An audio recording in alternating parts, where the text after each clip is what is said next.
get them next time. Hopefully.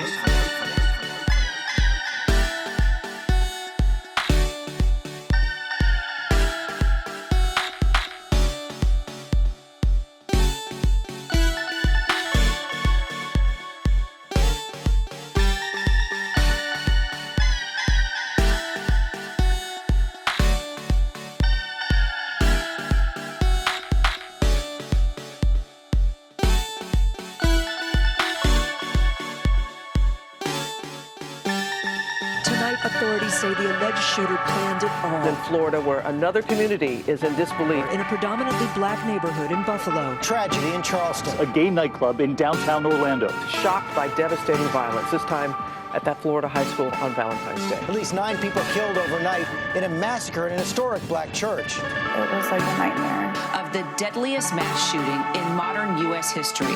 We're talking about the 2017 mass shooting in Las Vegas, Nevada. But that people were climbing over one another to get out. All too familiar. It robbed 60 people of their lives and left 867 other people injured. I'm just really enjoying the concert, and then all of a sudden we hear what sounds kind of like a firecracker. And it is with great sadness that I share we have not 20 but 50 casualties. In addition to the shooter, there are another 53 that are hospitalized. It's become a sadly familiar routine. A mass shooting followed by thoughts and prayers, calls for gun control, and lingering doubts that anything will change. As the set of people you depend on gets bigger, bribing people gets to be too expensive. If you have to bribe 100 people, not so hard. If you have to bribe 10 million people, it's better to start producing effective public policy. It's cheaper than the bribery. So as the coalition that you depend on gets bigger, loyalty to the leader gets weaker because they're saturating more of the pool, so there's not a lot of substitutes. The quality of policy gets better, and the leader gets thrown out of office more quickly.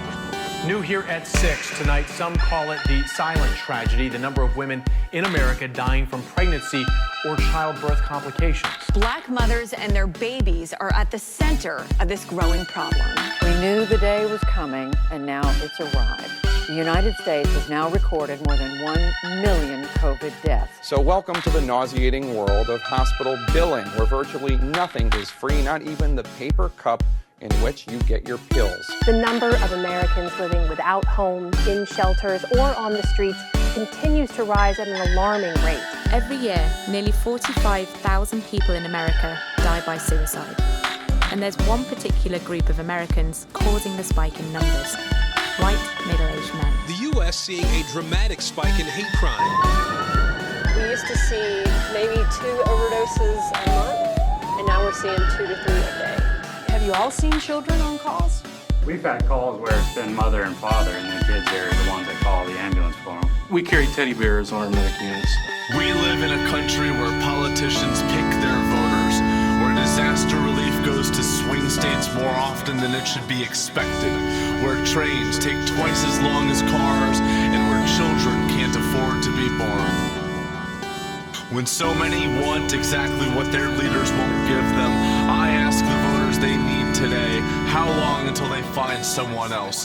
Because I know that ignorance to this truth will never be bliss. Ignorance to this truth will never be bliss. Yeah, I mean, I think it's purely selfish of people to think that they don't have a responsibility for those that come after them.